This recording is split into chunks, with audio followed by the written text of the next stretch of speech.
Hi, Ricky Knight then from Fitter Body Bootcamp, and absolutely delighted this morning to welcome both Matt and Keris from Fitter Food. Going to be talking about their excellent book today, which is a massive win in our household, and a lot of our clients have started using it. But before I get onto that, guys, you're just back from Mexico. What's happened there? Who's going? Oh, is that awkward? Who's going to answer the first question? Well, we actually, as you may or may not know, we were fortunate enough last year to get a publishing deal with Primal Publishing, which is Mark Sisson, the godfather of paleo, so to speak. He actually started his own publishing arm to his business, to his Primal Blueprint business. And yeah, we were fortunate enough to get a publishing deal, which was amazing.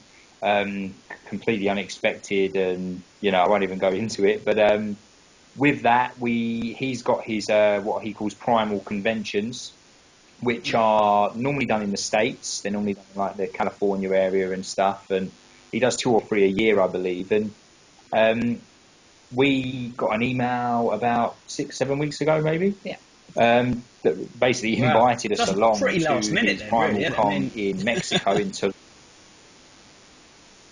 You ain't going to turn that down. But to be fair, that they could have offered us that the day before, and we would have gone.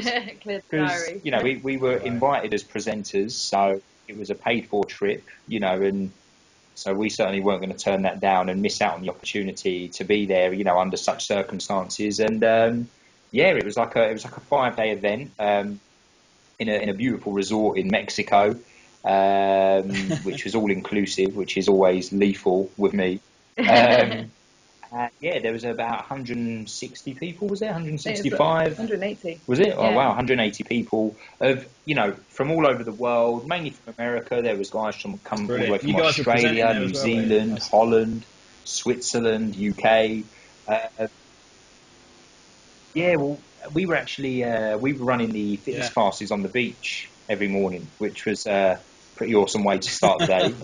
That's for sure. I sunburned quite badly, but anyway, I'll never learn my lesson.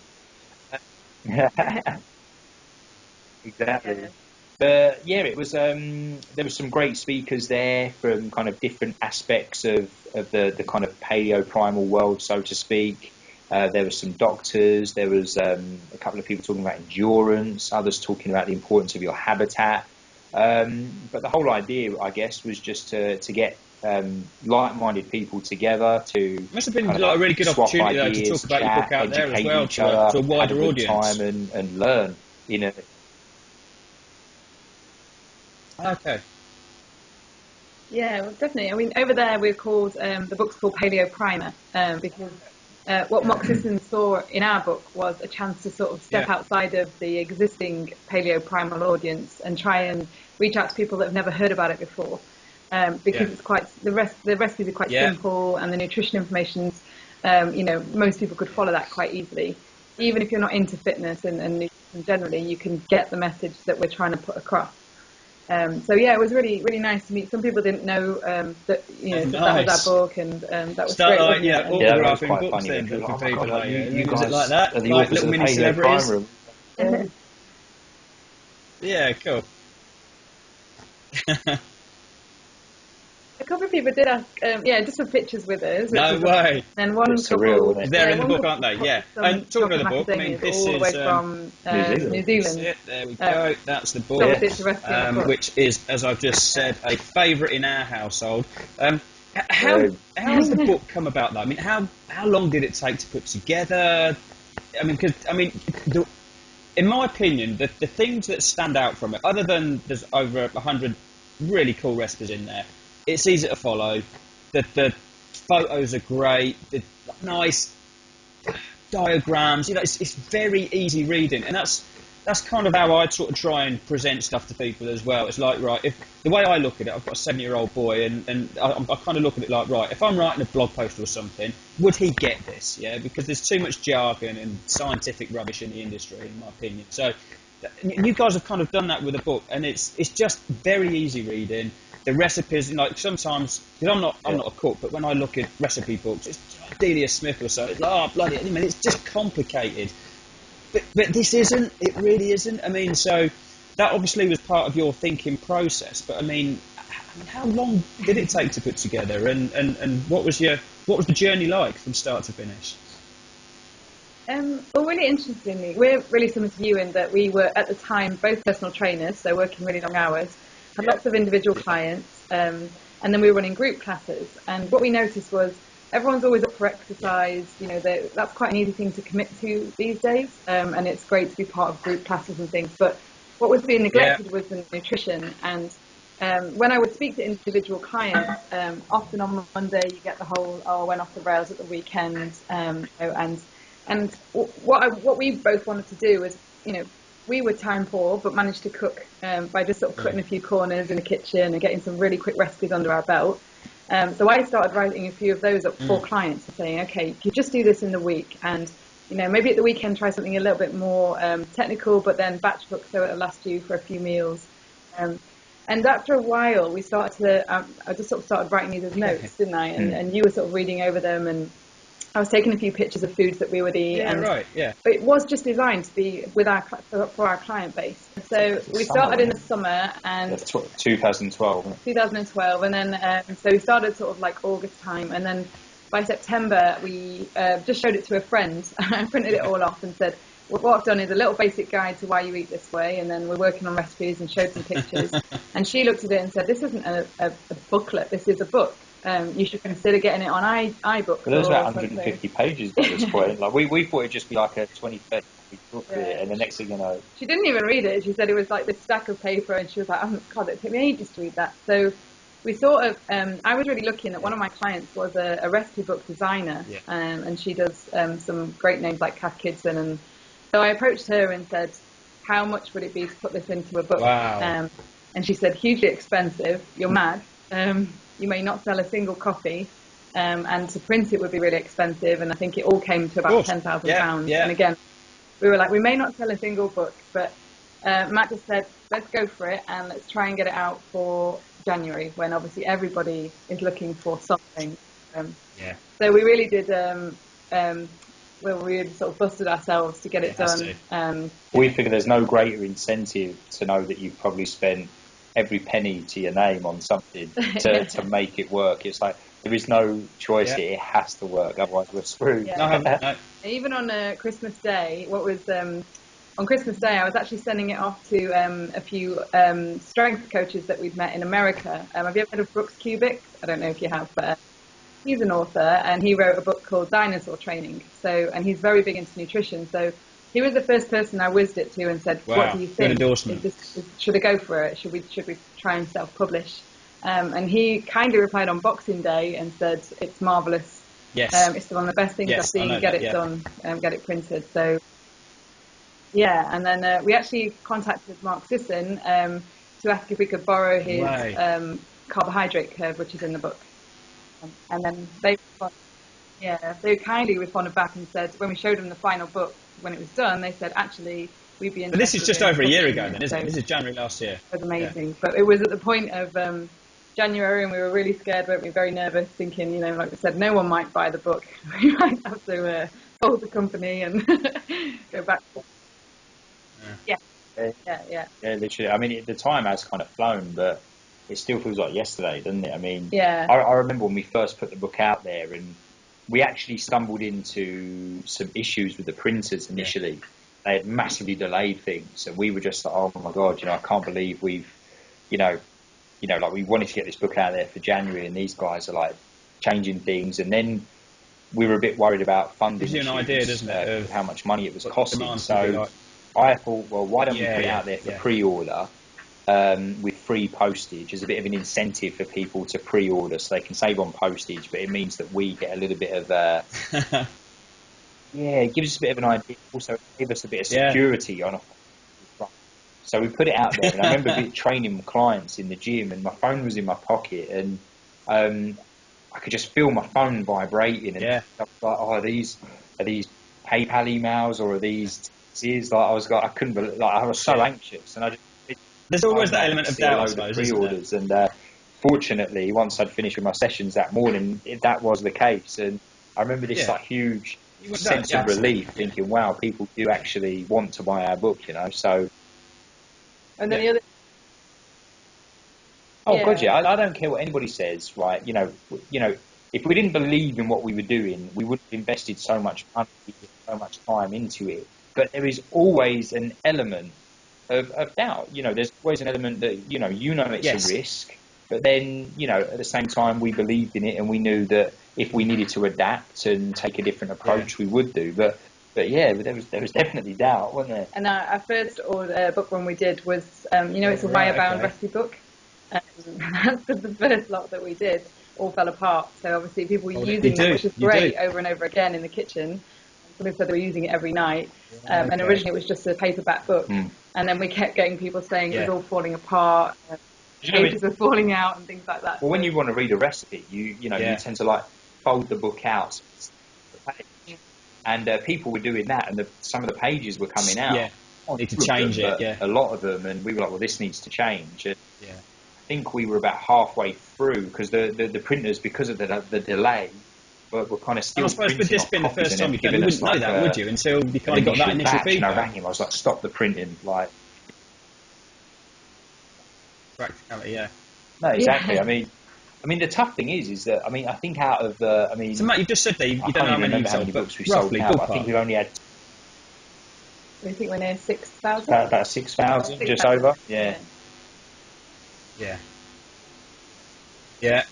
Oh, I mean, it's amazing, and honestly, we can't even explain how. I mean, it's changed our lives. That's the God's honest truth, isn't it? Yeah. You know, it was something that started off as a tiny little project that was going to be a booklet that turned into a book, turned into self-publishing, that turned into a publishing deal, turned into like one of the biggest like paleo authors today publishing our book and inviting us to Mexico, and sometimes we forget all of this, and in moments of like stress and heavy workload, we just have to be like, let's just bit against the mainstream. It's a little bit against what people believe in, and I think there's something in there about bacon and eggs is more healthy than your low-fat muesli and like brown bread or whatever. And I wholeheartedly believe that. I had bacon and eggs this morning, so I do. But can you just expand on that for a second and why that is the case? I mean, do you know what? And I think it actually took me probably a year to even believe it myself. I'm lucky in that I went back to college. No, it didn't take Matt very long. Back to college and I studied nutrition, and I went and tried to train with the best people I could find in both the fitness industry and in the in nutritional therapy. And the messages that were constantly coming across were that the things that are really damaging to our health is actually one, the way that food is now processed and so highly refined. Because the food industry want to make, their job is to make a huge profit and to make food last longer and to make more out of less ingredients, essentially. So you look at things that maybe, were quite healthy for your grandparents, like maybe, homemade bread at that time. But over the years, if you look at the ingredients, there's now a loaf of bread is 30 ingredients strong. Cereals actually only came in not that long ago. I think I can never remember the decade. I think it's 40s or 50s. We started eating cereal. And you look at the markers or like the disease stats, chronic disease for heart disease and cancer and diabetes, and they're just rising exponentially as we have switched to just more processed foods. And actually, when you go and speak to, you go back and speak to your grandparents, they were brought up on things like liver for breakfast. We got hilarious comments on our Facebook page the other day. When I put a photo up there of the anchovy buttered lamb, and it was like this great big leg of lamb, and I sort of put at the bottom, breakfast is served, and like me and the kids, we're tucking in to this like leg of lamb, and all these comments are coming like, what, lamb? Were you mad? So yeah, but, I think that we're sort of consciously making that effort. It's not like our kids have a leg of lamb every single day or anything like that, but we are consciously making that effort as parents to kind of, from an early age, get them eating better, cleaner foods. But I think that just seems to be the initial resistance. It's not sort of people's fault, as I say. It's what they've been brought up on in a lot of cases. Absolutely. I mean, the food industry is so powerful, and it makes us believe that these foods are healthy and these are what we were, what we should be eating. But you've only got to think back and just look at very traditional cultures and they have very sort of minimal amounts, if none at all, of processed foods. And it's actually when the big companies go in, like McDonald's and Pret, and suddenly convenience fast foods and snacky things, snack bars and stuff like that start to go into even developing countries. You see their health decline as well. But just going back to a one-to-one level, what I suggested to women were my hardest clients, by the way, when it came to changing breakfast, is I just suggested, the only thing you can do is try it. When I first switched to, I went to eggs and salmon for breakfast, and it was actually Matt that made me do it after a weights training session. He said, rather than having your crappy cereal it's such a complicated history a little bit, but the one thing, and we just wrote in the book, was to just tell people to read around a little bit, but cholesterol isn't really the issue. The body produces cholesterol naturally. It's a precursor for all our hormones, and it's part of our immune system. It's very protective. And your cholesterol will elevate usually in times of fat loss. So it will elevate when healthy things are happening in the body. So actually, often with people, we get them, especially when they're very stressed and perhaps look a little bit hormone deficient, we tell them to start having egg yolks every single day, like medicine. The actual things that you can get tested if you were concerned about, your risks of inflammatory diseases like heart disease, are things like your triglycerides, your fasting blood glucose. Your good HDL is quite a good indicator, along with something called triglycerides. But the things that would skew, would increase inflammation generally and make those results very significant is, the number one thing is sugar. It's not fat. And if you think about it, fats, and when we have fats, our body temperatures are so high, it's not like they're solid in the body, they're actually liquid, so they can't clog arteries. She actually said, she finished the sentence for me, so it's one that stuck with her as well. But it's obviously okay. Joking aside, there's a huge element of truth there. Oh yeah, oh god, yeah. I mean, to be fair, as a bit of a rule of thumb, we often say that anything that's in a packet, full stop, that needs to tell you what's in it, there's already an issue. Like the food that we buy, or should I say, 90% of, doesn't come in a packet. It's from over the counter at the butchers. It's from the fresh fruit and veg section at the front of the supermarket. And that's why our shopping trips are so short, because we only actually venture into the first 1/3 of the shop. We don't even go any further because we don't need to. But yeah, they're just key words that like the marketing companies have really latched onto. Like low in fat, or like now they're pumping antioxidants into things, like full of natural antioxidants that that weren't even there in the first place. So it's like, what natural is that really? But yeah, I mean, we often, as we don't advocate a low-fat lifestyle. So therefore, I'd rather buy a packet of food that says high-fat. Full of fat. Yeah, exactly. If they've taken the fats out, that one, they've got to replace it with something, which is sugar or sweetness. And secondly, we need fats to absorb vitamins. There are such thing as fat-soluble vitamins, like vitamin A, vitamin E, D and K, and they're so important again for women, for our bones, and for our skin and health, everything we want to to protect. And so if we remove the fat from everything, which most women have been doing for years, we tend to just run into other health problems, and we're sugar addicts because we need something to satiate us and keep us going, as it were. It reminds me of the amount of times where, I mean, my coffee intake now is much more in control than it used to be. But the trainer, you must know about that. But the amount of times I used to get the train into town to go to the gym and work at 6 a.m, and I'd stop off at Cafe Nero. There's a little one of those little express Cafe Neros in the train stations. What are your thoughts on fruit? How often? Well, generally, I'm just eating a banana post-workout. So. What we tend to recommend is when you look at any food, it's what am I getting out of it? And obviously fruit can offer two types of sugar, glucose and fructose. And it tends to be the glucose that we need more. So we tend to say to people, look for fruits that are higher, or a combination of glucose and fructose. Fructose isn't a great sugar for the body to have. We find it in things like fizzy drinks, obviously, and then things like some of the fruits like apples and pears and the more tropical fruits. And basically the body will convert that quite quickly to fat. So if the body's doing that, it's sort of telling you it doesn't really want fructose, it doesn't need it, it's converting it into something else. And lots of people tend to see weight gain around the middle when they have things like fruit juice, so freshly squeezed orange juice. It's a lot of fructose. And even snacking on fruit tends to keep your sweet tooth alive. So what we tend to say is maybe eliminate it if you've got you're trying to get rid of sweet cravings. Switch to more high-fat foods.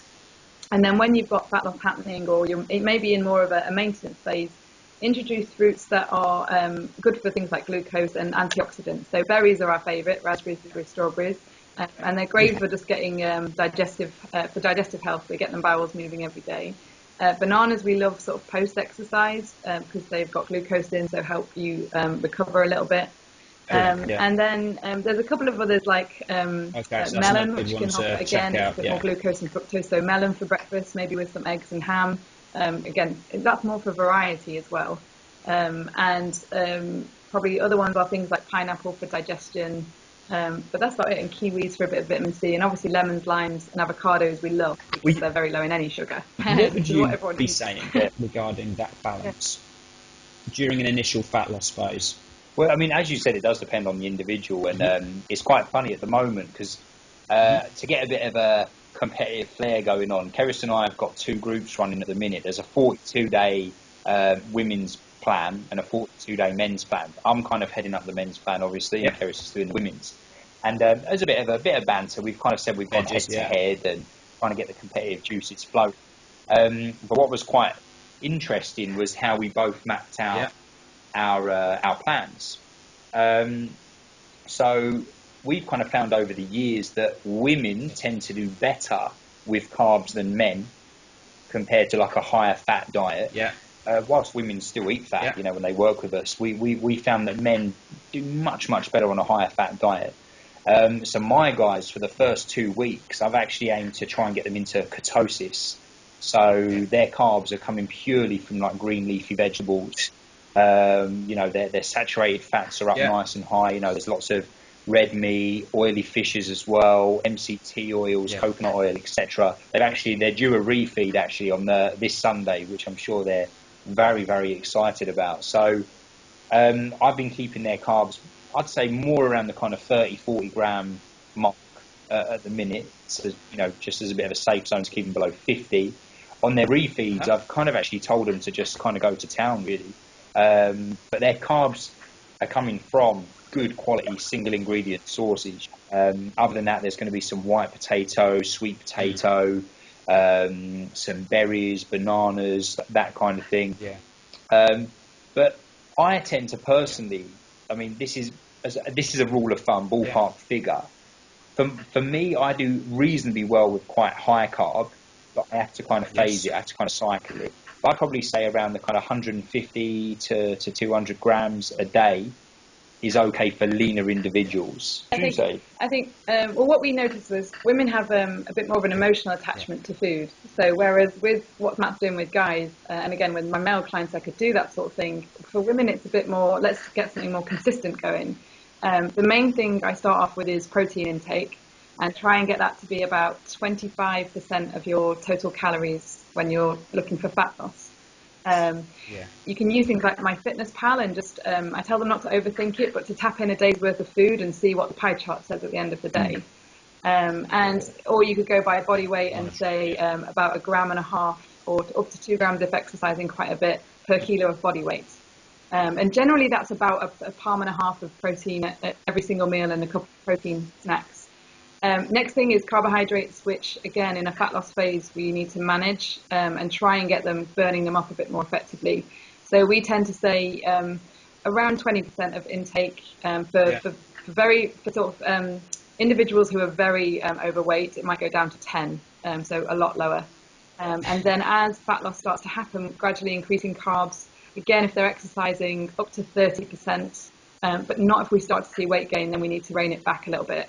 And we get them doing things like cinnamon on their root vegetables, green tea, and I love vinegar on any meal for lowering the GI effects of on blood sugar levels. She literally nailed a whole tub of peanut 10 to 15, whatever, a day.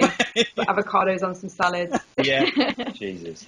You know, I actually have to ask women, so we have this emotional attachment to a lot of foods and the comfort that it brings, and we have to have conversations before, don't we? I'd say, is this going to be an out of control thing for you if I suggest this snack? And they're like, absolutely, I will not be able to Okay, we're not going to have that Sweetener. in the plan then.